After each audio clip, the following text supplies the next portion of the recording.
Doctor अभिनंदन. सर्वप्रथम नवीन प्रयोग तुम्ही या निमित्ताने करू पाहताय. त्यामुळे अनेक दालनं खरं तर खुली होणार आहेत संपूर्ण फेडरेटरीसाठी आणि नवीन निर्मात्यांसाठी मध्ये तुमच्याकडे जाऊन बघतायत जे आहेत ते सुद्धा आणि जे नवे होऊ पाहतात ते सुद्धा. कारण ज्यांचे अनेकांचे निर्मात्यांचे प्रोजेक्ट्स अडकले आहेत, कोणी चॅनल्स घेत नाही म्हणून तो एक नवीन कदाचित मार्ग या निमित्त सुरू होईल. पुन्हा सुरुवात करावी. काय नेमकं मनात आलं आणि हा पर्याय का निवडला? हे खरं तर मी सावित्रीबाई ज्योतिराव फुले ही मालिका जेव्हा बंद करण्याचा वाहिनीने निर्णय घेतला आणि त्याविषयी जे कारण देण्यात आलं, खरं तर त्या फार खोलात जाण्याची आवश्यकता नाही आहे. पण TRP आणि रेव्हेन्यू याची सांगड जुळत नाही असं एक कारण त्यावेळी हे समोर आलं होतं. आता हे ऑफिशियल जे कारण आहे ते ऑफिशियल कारण आहे, पण त्याला अनेक प्रश्न इतर जोडले गेले. ते प्रश्न असे होते की मग याच्या आर्कायवल व्हॅल्यूचं काय, मग याच्या डबिंग व्हॅल्यूचं काय, मग याच्या परसेप्शन व्हॅल्यूचं काय, या सगळ्या गोष्टी जेव्हा समोर आल्या त्यानंतर महत्त्वाचा मुद्दा हा निर्माण झाला की महात्मा ज्योतिराव फुले यांची 200वी जन्मशताब्दी साजरी होत असताना त्या वर्षात ही मालिका जर बंद होत असेल तर एक मराठी माणूस म्हणून, एक महाराष्ट्राचा नागरिक म्हणून अंतर्मुख होऊन विचार करणं गरजेचं आहे की ही मालिका बंद कशी काय होऊ शकते. आणि त्याचवेळी महाराष्ट्रभरातल्या प्रेक्षकांनी फोन कॉल असतील, मेसेजेस असतील, व्हॉट्सअप मेसेजेस असतील, सोशल मीडियावर व्यक्त होणं असेल, यांनी भरभरून ही गोष्ट सांगितली की आम्हाला हा इतिहास बघायचा आहे. आणि मग माध्यम शोधणं सुरू झालं आणि त्यामध्ये हा पर्याय आम्ही निवडला की मराठी वारसा या यूट्यूब चॅनेलवर ही मालिका आपण प्रसारित करतो आहे. दर बुधवार आणि शनिवार अशा आठवड्यातून 2 दिवस सुरुवातीला ही मालिका असेल. जसं आपण म्हणालात कल्पेश, त्या पद्धतीनं हा एक पहिला प्रयोग आहे आणि मी आपणा सर्वांचं मनापासून आभार मानतो की तुम्ही सगळ्यांनी या गोष्टीला जे सुरुवातीला मांडण्याची संधी दिली त्यामुळे यातला प्रतिसाद हा आणखी वाढत गेला. आणि पहिल्यांदाच हे घडते मनोरंजन विश्वामध्ये की मालिका ज्या आठवड्यात ऑफ एअर जाते त्याच आठवड्यात मालिकेचा पहिला भाग प्रसारित होतो आहे. आणि आज 20 जूनला मालिकेचा पहिला भाग प्रसारित होईल. आणि जेव्हा पहिला प्रोमो हा आऊट झाला आहे, आत्ता तुम्ही बघत असाल तर जवळपास 5.5 मिलियन व्ह्यूज या पहिल्याच प्रोमोला आहेत. आणि त्यामुळे महाराष्ट्राला ही मालिका बघायची आहे, महाराष्ट्राला हा इतिहास बघायचा आहे आणि त्यासाठीचा आता पर्याय खुला आहे, तो म्हणजे मराठी वारसा. मराठी वारसाच्या निमित्ताने इतर अनेक मालिका सुद्धा येणार आहेत का? या मालिकेनेच हा चॅनल पुढे चालू राहणार आहे? या मालिकेबरोबर इतर अनेक विषय आहेत.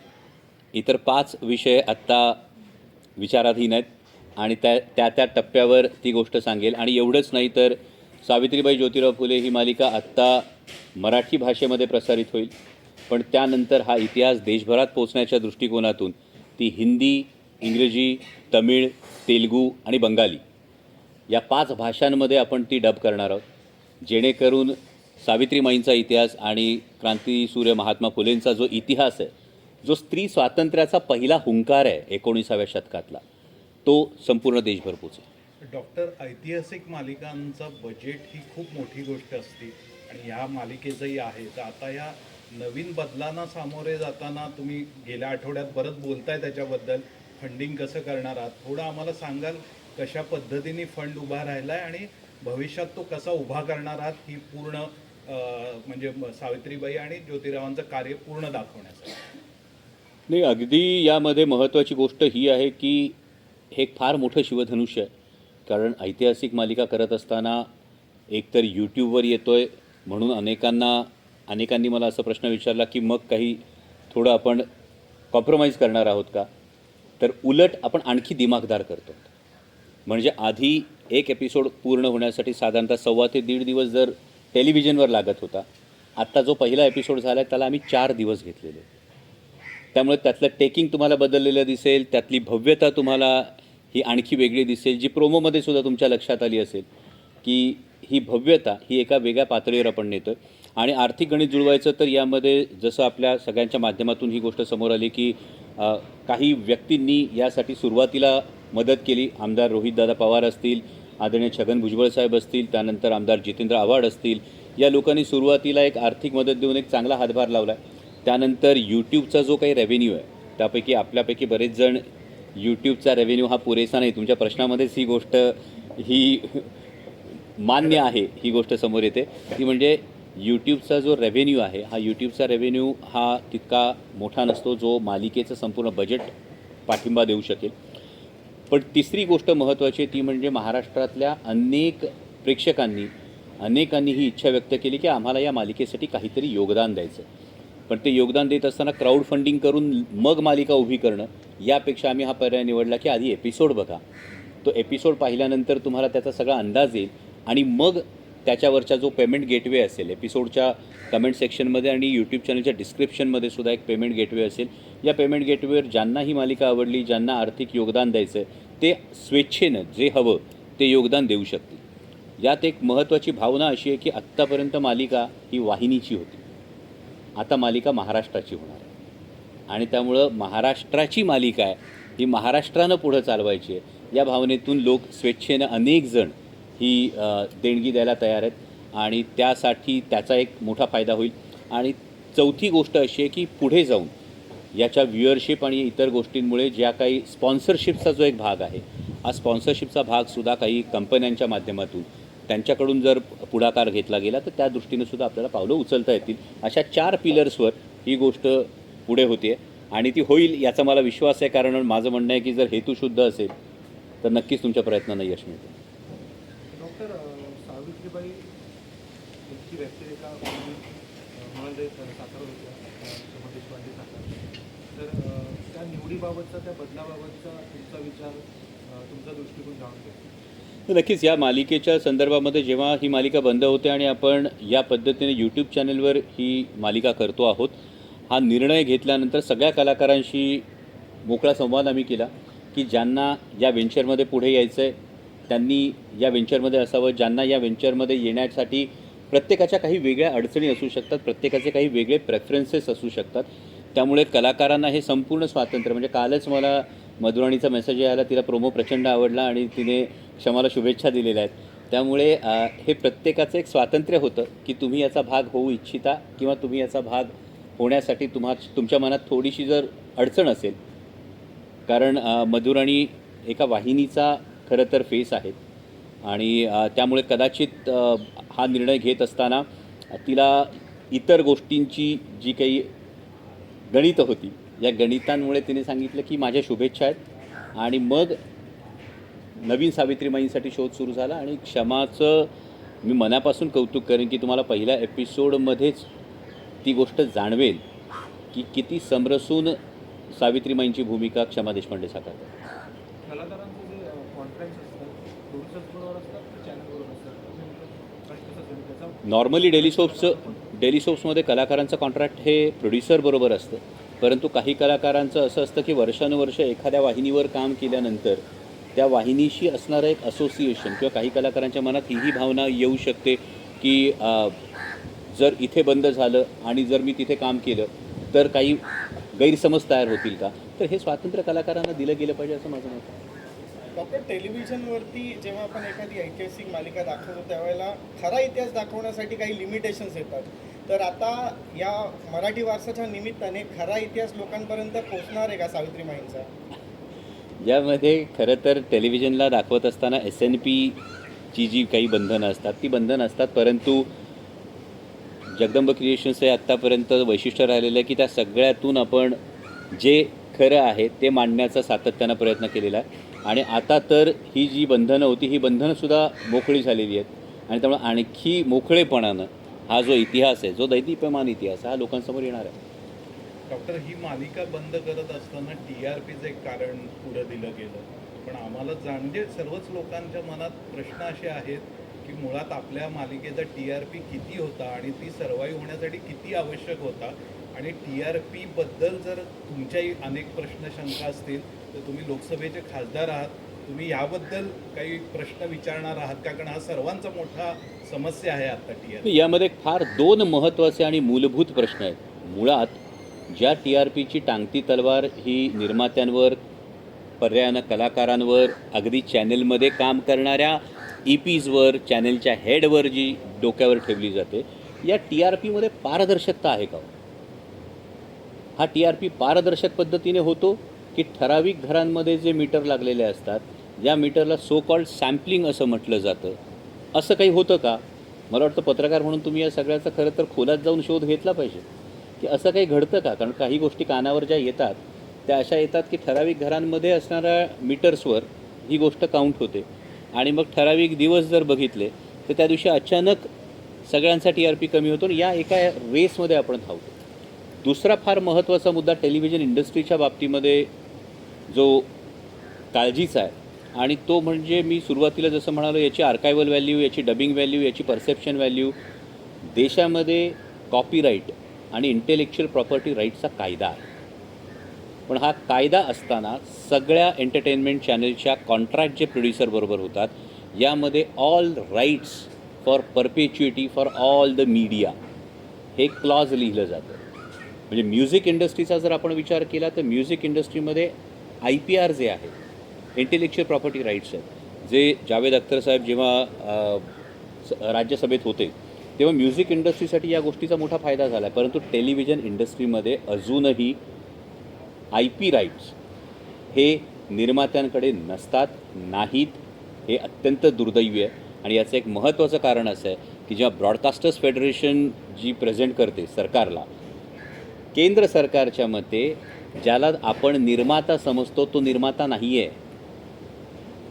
केंद्र सरकारच्या मते जी वाहिनी आहे ती फक्त निर्माता आहे आणि त्यामुळे या वाहिन्यांकडून हे संपूर्ण एक्सप्लॉयटेशन, एका अर्थी पिळवणूक ज्याला आपण म्हणू शकतो, तशा पद्धतीची ही गोष्ट घडते. केवळ हे कलाकारांचं, निर्मात्यांचं नाही.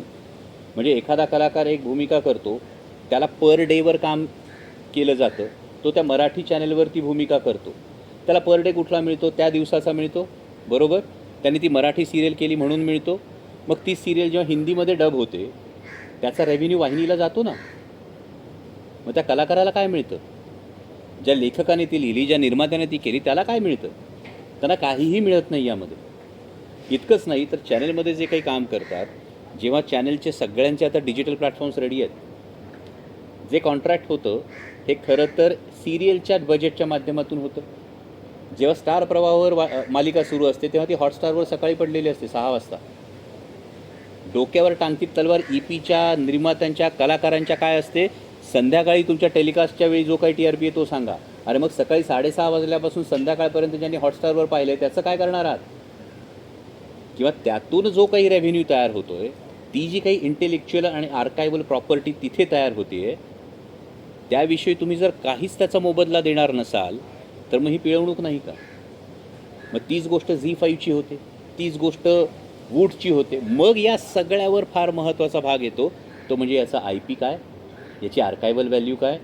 आणि त्यामुळे तुम्ही जो मुद्दा मांडला हा मुद्दा खरं तर पार्लमेंटमध्ये लवकरच हा उपस्थित करतो. कारण या अनुषंगानं या अनेक गोष्टी मी पार्लमेंटमध्ये आत्तापर्यंत मांडायला सुरुवात केली, ज्या कमिटी मिटिंगमध्ये असतात, ज्या खुलेपणानं नेमकं काय मांडलं ते सांगता येत नाही त्याच्या क्लॉजेसनुसार.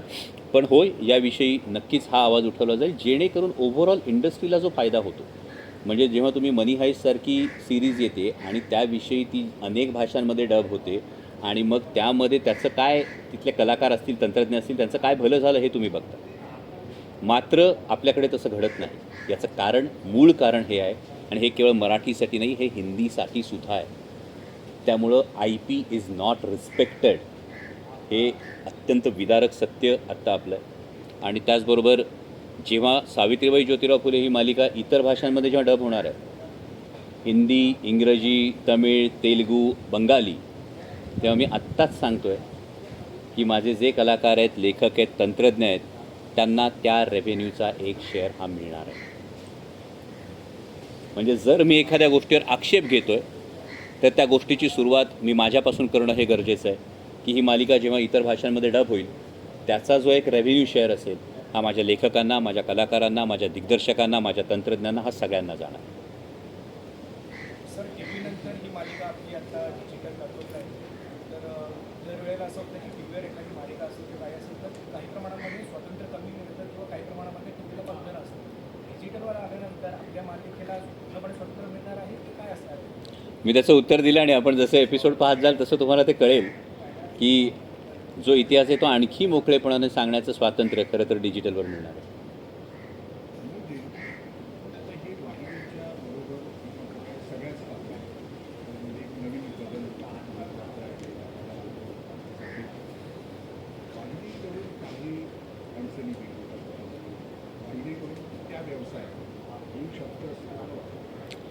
मला वाटतं हे येणारा काळ ठरवेल. खरं तर हा वाहिनीचा विरोध नाही किंवा वाहिनीच्या विरोधात जाऊन काहीतरी करतोय अशातलाही भाग नाही. वाहिनीने मला ऑफिशियली सांगितलं की आम्ही ही मालिका बंद करतो.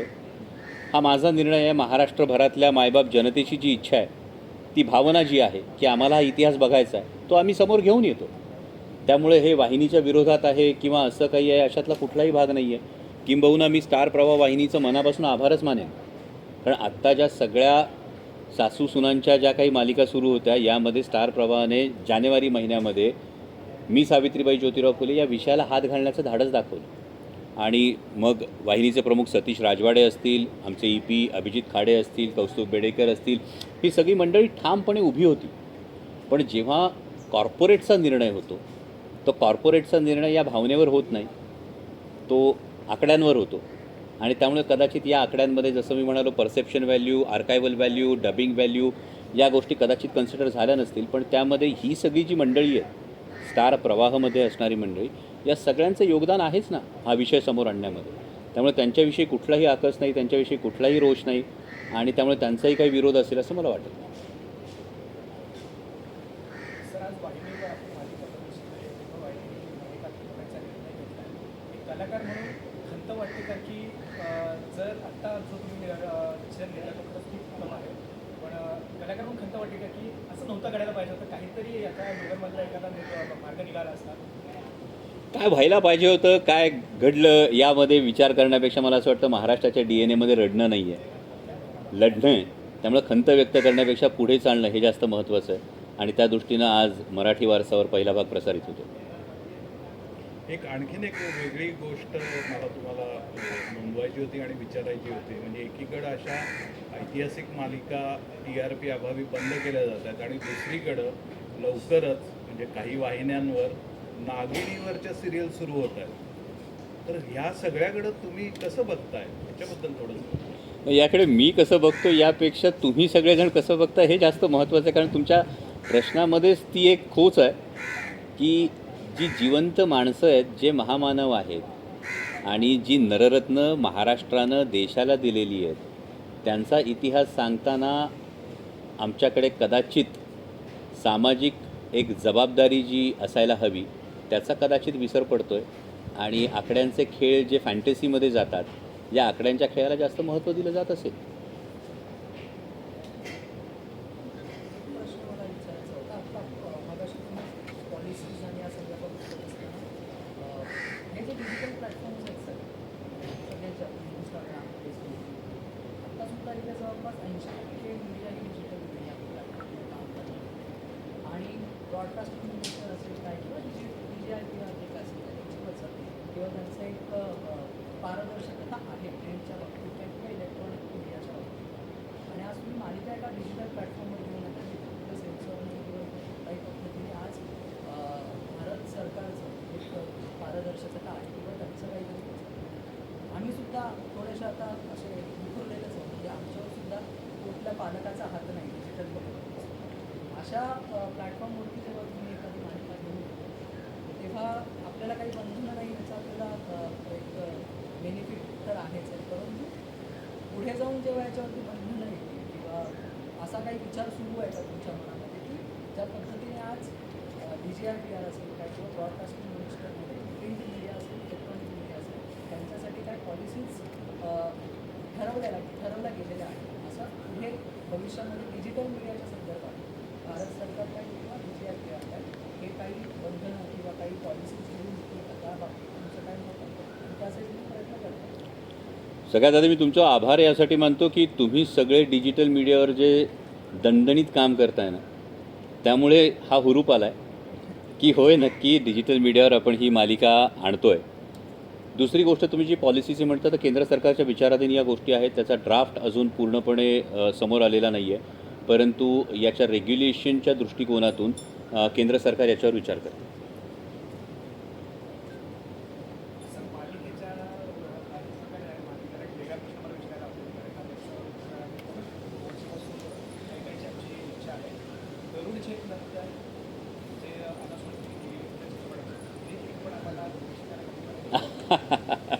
गरुड झेप ज्या पद्धतीने तुम्ही आम्हाला दाखवला खरंच सुंदर असा सिनेमा त्याच्या खूप चांगला आपल्याला त्याच्यानंतर जे तुमची अशी इच्छा आहे की कधी आम्हाला ऐकायला मिळेल, काय करायला? नक्की योग्य वेळी पुढचे जी सिरीज आहे ती नक्की तुमच्या भेटीला येईल. कारण एका पाठोपाठ एक जबाबदाऱ्या या वेगवेगळ्या होतात. म्हणजे कदाचित स्टार प्रवाहावर मालिका सुरू होती, ती जर पूर्णत्वाला गेली असती तर त्यानंतर मी लगेच सिनेमा केला असता. पण आता आव्हान वेगळं समोर आलं आहे आणि त्यामुळे हे वेगळं आव्हान आधी टॅकल करणं हे गरजेचं आहे. आणि त्यामुळे यानंतर जसं मी मगाशी म्हणालो तसं एकूण 5 मालिका या आपण मराठी वारसावर टप्प्याटप्प्याने घेऊन येणार आहोत आणि योग्य वेळी सिनेमासुद्धा आपण करू. डॉक्टर ऐतिहासिक मालिका असणार आहे त्याचे विषय वेगळे. ते माझं म्हणणं आहे की वेट अँड वॉच. म्हणजे डॉक्टर डॉक्टर, भविष्यासाठी तुम्ही सॅटेलाइट टेलिव्हिजनला पूर्णविराम दिला असं आपण म्हणू शकतो. नाही, it's too early to comment. मला असं वाटतं की एक गोष्ट स्वीकारायची असेल तर दुसरी पूर्ण बंदच केली पाहिजे असं माझं म्हणणं नाही आहे. परंतु कोणीतरी या सगळ्या मी जे सगळ्या अडचणी सांगितल्या, आज जर तुम्ही सगळ्या निर्मात्यांशी जर खाजगीत एकदा बोललात तर मी जे मुद्दे मांडले याच्याशी मला वाटतं की बहुतांश निर्माते हे सहमत असतील. कारण निर्माता जेव्हा पैसे लावतो ना एखादी मालिका करण्यासाठी, ते पैसे जेव्हा तो लावतो तेव्हा तो कुठून तरी व्याजाने तरी पैसे घेतो, कधीकधी त्याच्या खिशातले लावतो. मात्र त्याला जे पेमेंट होतं ते पेमेंट कधीकधी 45 दिवसांनी होतं, कधीकधी 2 महिन्यांनी होतं. आणि मग हा जो ही जी सायकल असते ना 45 ते 60 दिवसाची, या 45 ते 60 दिवसाचं जे व्याजाचं गणित असतं ना त्याच्यामध्ये अनेक निर्माते मेटाकोटीला येतात. ही वस्तुस्थिती आहे. आणि मग असं असताना हे सगळं झाल्यानंतर त्याच्या हातात नेमकं काय राहतं, काय मिळतं, समाधान ही एक गोष्ट सोडली तर ते तुम्ही खाजगीत निर्मात्यांना विचारलं तर तुम्हाला याचं उत्तर मिळेल. त्यामुळे लगेच सॅटेलाईट पूर्ण बंद हे धाडसाचं विधान होईल. पण होय, एक वेगळा पर्याय आपण तयार करू पाहतो आहे. मगाशी कल्पेशजींनी जसं विचारलं की अनेकांसाठी हा एक पाथ ब्रेकिंग गोष्ट होऊ शकते, एक ट्रेंड सेट होऊ शकतो. आणि आपल्या सगळ्यांची जर साथ असेल तर नक्कीच ही गोष्ट भविष्यात मराठी मनोरंजन विश्वासाठी अत्यंत आशादायक ठरेल. डॉक्टर, जेव्हा ही घटना घडली त्यावेळेला आपल्या मराठी सृष्टीमधल्या सिनेसृष्टीमधल्या किंवा ओव्हरऑल मालिका क्षेत्रातल्या कुठल्या कलाकारांनी तुम्हाला सपोर्ट केला आणि मराठी वारसाच्या निमित्ताने नवीन कलाकार कोणते आम्हाला पाहायला मिळणार आहेत?